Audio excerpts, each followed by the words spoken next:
ஆண்டவராகிய இயேசு கிறிஸ்துவின் நாமம் மகிமைப்படுவதாக. இந்த நாளிலும் கூட நாம் கர்த்தருடைய வார்த்தையாய் தியானிக்க போகிறதான தலைப்பு, தியானித்து கண்களை ஏறெடு. தியானித்து கண்களை ஏறெடு என்கின்ற தலைப்பில் கர்த்தருடைய வார்த்தையை நாம் தியானிக்க போகிறோம்.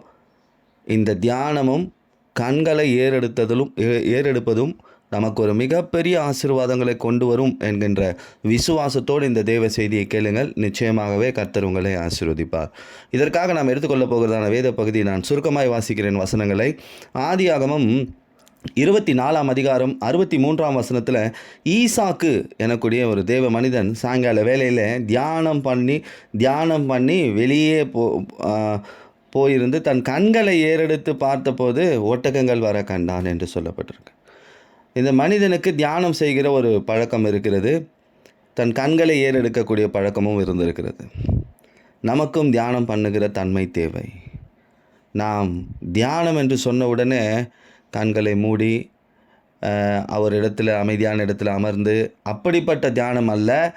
நம்முடைய தியானம் தேவ செயல்களை தியானிக்கக்கூடிய தியானமாக இருக்க வேண்டும், கிருபைகளை தியானிக்கக்கூடிய தியானமாக இருக்க வேண்டும், சிலுவைகளை குறித்த தியானமாக இருக்க வேண்டும். வேதத்தை குறித்த தியானம் நம்முடைய வாழ்க்கையில் இருக்கும் பொழுது நம் கண்களை அப்படிப்பட்ட சூழ்நிலையில் ஏறெடுக்கும் பொழுது நமக்கான ஆசீர்வாதங்கள் நம்மை தேடி வரும். ஏனெனில் சங்கீதம் 1:2 சொல்லப்பட்டிருக்கிறது, கர்த்தருடைய வேதத்தில் பிரியமாக இந்த இரவும் பகலும் அவருடைய வேதத்தை தியானிக்கிற மனுஷன் பாக்கியவான் என்று. அதாவது ஆசீர்வதிக்கப்பட்டவன், வேதத்தை தியானிக்கிறவன் ஆசீர்வதிக்கப்பட்டவன். அப்போ தியானம் பண்ணுகிற மனுஷன் ஆசீர்வதிக்கப்பட்டவன். அப்போ ஈசாக்கு தனிமையிலே தியானம் பண்ணுகிறார். தியானம் பண்ணும்போது ஒட்டகங்கள் வர கண்டார். அதாவது இவருடைய ஆசீர்வாதங்கள் வாழ்க்கைக்கான ஆதாரம், வாழ்க்கைக்கான மிகப்பெரிய ஆசீர்வாதம் இவரை தேடி வந்தது. யார் வந்தது? இந்த ஒட்டகத்தின் மேல் ரெபேக்காள் வந்தாள் என்று சொல்லப்பட்டிருக்கு. ரெபேக்காள் திருமணத்திற்காக காத்திருக்கிற ஈசாக்குக்கு கர்த்தர் ஒரு மனவாட்டி, அதாவது ஒரு மனைவியை அனுப்பி வைக்கிறார். இந்த ரெபேக்காள் என்றால் உள்ளங்கவர் அழகு என்று சொல்லலாம், இல்லை கட்டப்பட்டவள் என்று சொல்லலாம். அப்போ அந்த தேவ மனிதன் ஈசாக்குக்கு தேவையான ஆசீர்வாதம் அந்த ஒட்டகத்தின் மேல் வந்தது, வாழ்க்கைக்கான ஆசீர்வாதம். ஒரு உள்ளங்கவர் அழகு, கிறிஸ்துவுக்குள் உள்ளங்கவர் அழகானவள், குடும்பத்தோடு ஒரு கட்டப்பட்ட ஒரு மனைவியை கர்த்தர் அவருக்காக கொடுத்தார். இப்போ நாமும் தியானித்து பார்க்கும் பொழுது நமக்கான ஆசீர்வாதங்கள் நம்மை தேடி வரும். நாம் சரியாய் தியானம் செய்யும்பொழுது நமக்கான ஆசீர்வாதங்களை கர்த்தர் நம்மை தேடி அனுப்புவார். அது மட்டுமல்ல, இந்த தியானத்தில் ஆசீர்வாதம் வருவது மட்டுமல்ல, இந்த தியானமானது நம் வாழ்க்கையில் இன்னும் அநேக காரியங்களை செய்யக்கூடியதாக இருக்கிறது. என்ன தியானம் நான் சொல்லியிருக்கிறேன், இந்த கண்களை மூடி அமைதிப்படுத்துவது தியானம் அல்ல. வேதத்தை தியானிப்பது, சிலுவையை தியானிப்பது, கிருபைகளை தியானிப்பது, தேவ செயல்களை தியானிப்பது, இப்படிப்பட்ட தியானம் நம்முடைய வாழ்க்கையில் அனுதினமும் காணப்பட வேண்டும். இதை குறித்து சங்கீதம் 39:3 சொல்லப்பட்டிருக்கு, நான் தியானிக்கும் வேளையில் அக்னி மூண்டது, அப்பொழுது என் நாவினாலே விண்ணப்பம் செய்தேன். அப்போ தியானிக்கும் பொழுது அக்னி உண்டாகிறது. இந்த அக்னிக்கு ஒரு தன்மை இருக்குது, அதில் எதை போட்டால் என்ன ஆகும்? அதை எரித்து விடும். அப்போ நாம் தியானம் செய்யும் பொழுது நம்முடைய வாழ்க்கையில் ஒரு அக்னி மூண்டு செல்கிறது. அது என்ன செய்கிறது? நமக்கு விரோதமாய் வருகிற எல்லா விதமான பொல்லாத வல்லமைகளையும் சுட்டெரிக்கிறதா இருக்கிறது. எப்படிப்பட்ட பொல்லாத வல்லமைகள் உங்கள் வாழ்க்கையில் உங்களை மேற்கொள்ளலாம் என்று நினைத்து கொண்டு, அது வியாதியாக இருக்கலாம், தரித்திரமாக இருக்கலாம், பிசாசின் போராட்டங்களாக இருக்கலாம், இல்லை பொல்லாத மனிதர்களின் தந்திரங்களாக இருக்கலாம், எப்படிப்பட்ட காரியங்களாக இருந்தாலும் அது சுட்டெரிக்கும். நீங்கள் தியானித்து பாருங்கள், உங்கள் வாழ்க்கையில் வரக்கூடிய பொல்லாத வல்லமைகள் அனைத்தையும் கர்த்தர் சுட்டெரிப்பார். பாருங்கள், அதுதான் யாத்திராகமம் 24:17 பட்சிக்கும் அக்னி என்று சொல்லப்படும். பட்சிக்கும் அக்னி என்றால் சுட்டெரிக்கும் அக்னி என்று சொல்லப்பட்டிருக்குது. அப்போ நமக்கு தியானம் பண்ணும்பொழுது ஆசீர்வாதம் மட்டுமல்ல, நம் வாழ்க்கையில் தேவையில்லாத காரியங்களை சுட்டெரிக்கக்கூடிய ஒரு வல்லமை இந்த தியானத்திற்கு உண்டு. தியானத்தின் அடுத்த பகுதி நான் சொன்னேன், ஈசாக்கு தன் கண்களை ஏறெடுத்தான் என்று. அப்போ நம்முடைய ஜபங்கள் சரியாக இருக்கும் பொழுது நம்முடைய கண்கள் கர்த்தரை நோக்கி அமர்ந்திருக்கும். அப்போ நம்ம பாருங்கள், உலகத்தின் பார்வையல்ல, நாம் கர்த்தரை நோக்குகிறவர்களாக இருக்கணும். நம்ம கண்கள் உலகத்தை பார்க்கக்கூடாது, கர்த்தரை பார்க்கணும். அப்போ நம்ம கண்களை ஏறெடுக்கும்போது நமக்கு என்ன தெரியுது? சிலருக்கு கண்களை ஏறெடுத்தால் அடுத்தவர்களுடைய பொருட்கள் தெரியுது. சரி, ஒரு சில காரியங்களை நான் சொல்லுகிறேன். ஆதியாகமம் 13ஆம் அதிகாரம் 10வது வசனத்தில் லோத்து கண்களை ஏறெடுக்கும் பொழுது அங்கே என்ன தெரிந்ததா, அழிந்து போகக்கூடிய அந்த சோதோம் நீர்வளம் பொருந்தினதாய் கர்த்தருடைய தோட்டத்தை போல எகிப்து தேசத்தை போல தெரிஞ்சுதான். அழிவு. இந்த சோதோம் என்றால் சுண்ணாம்பு நிலம், துன்மார்கன் வாசம் செய்யும் இடம். இப்படிப்பட்ட இடம் அவனுக்கு அருமையான தோட்டத்தை போல தெரிஞ்சுதான். உலகத்தின் பார்வை. இந்த இடம் நியாய தீர்ப்பினால் அக்னியினால் சுட்டரிக்கப்பட்ட இடம். அவனுக்கு எப்படி தெரிந்தது? இது உலக பார்வை. இப்போ நம்ம கண்களை ஏறெடுக்கும்போது அழகாக உலகம் தெரியக்கூடாது, ஏசு தெரியணும். ஆதியாகமம் 22ஆம் அதிகாரம் 13ஆம் வசனத்தில் ஆபிரகாம் தன் கண்களை ஏறெடுத்து பார்க்கும் பொழுது ஒரு ஆட்டுக்கடாவை கண்டான் என்று சொல்லப்பட்டிருக்கு. அந்த இடத்துல ஒரு பிரச்சனை, தன் பிள்ளையை பலி கொடுக்கணும். அப்படிப்பட்ட ஒரு சூழ்நிலையில் இருக்கும்போது கர்த்தர் ஒரு ஆட்டுக்கடாவை அனுப்பினார். பிரச்சனைகளுக்கான தீர்வு தெரியணும் நம்ம கண்களை ஏறெடுக்கும் பொழுது. அதே ஆதியாகமம் 18ஆம் அதிகாரம் 2ஆம் வசனத்தை வாசித்து பாருங்க.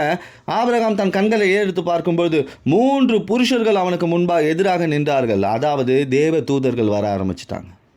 இயேசு வந்திருக்கிறார் அந்த இடத்துல. அப்போ நம்ம கண்களை ஏறெடுக்கும் பொழுது நமக்கு உலகம் தெரியக்கூடாது, நம் பிரச்சனைகளுக்கான தீர்வு தெரிய வேண்டும் என்றால் நமக்கு இயேசுவானவர் நம்ம கண்ணில் இருக்கணும்.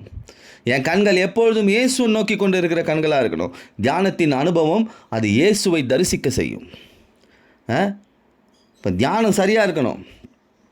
பாருங்கள், இப்போ ஈசாக்கு தியானம் பண்ணார், கண்களை ஏறெடுத்தார். யார் வந்தது? ரெபேக்காள். வாக்குத்தத்த சந்ததியை பெற்றெடுக்கக்கூடிய ரெபேக்காள் வந்தாச்சு.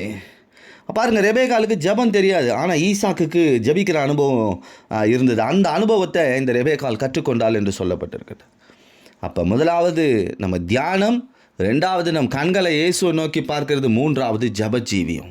நம் வாழ்க்கையில் ஒரு பெரிய வாக்குத்தத்தங்களை சுதந்து கொள்ள வேண்டும் என்றால், ஆசீர்வாதங்களை சுதந்து கொள்ள வேண்டும், நம் வாழ்க்கையில் இருக்கிற பொல்லாத வல்லமைகள் சுட்டரிக்கப்பட வேண்டும் என்றால் நமக்கு தியானத்தின் அனுபவமும் தேவை, கண்களை ஏறெடுக்கக்கூடிய அனுபவம் தேவை, அடுத்தது ஜெபஜீவியமும் தேவை.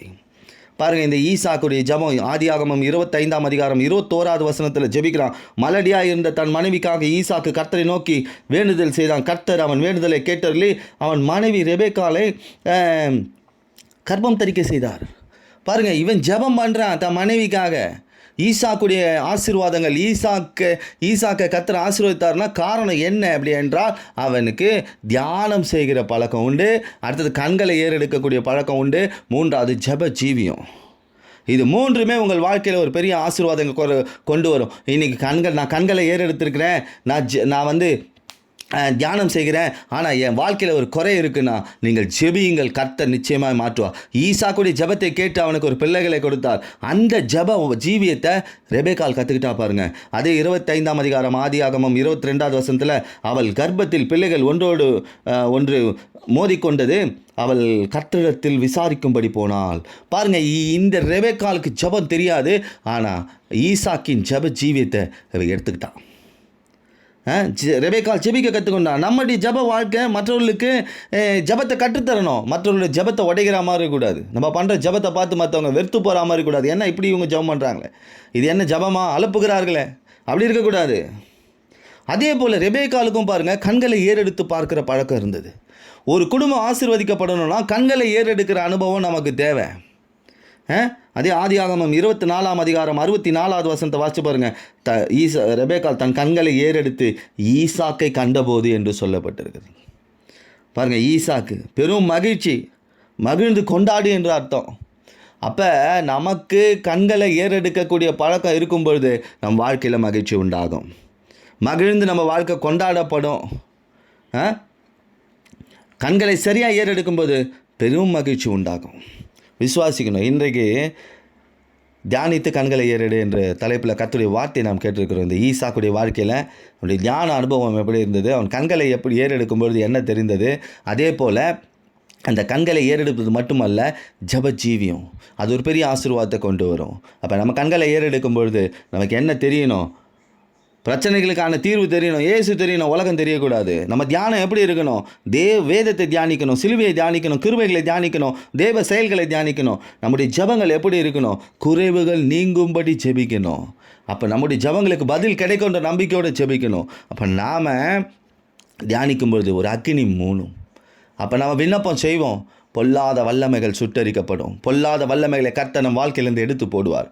விசுவாசத்தோடு இந்த வார்த்தையை கேட்டிருக்கிறீர்கள். தியானியுங்கள், கண்களை ஏறிடுங்கள். நிச்சயமாகவே உங்கள் ஜெபங்களுக்கு பதில் கிடைக்கும். கர்த்தர் உங்களையும் உங்கள் குடும்பத்தையும் உயர்த்தி ஆசீர்வதிப்பார். ஆமென்.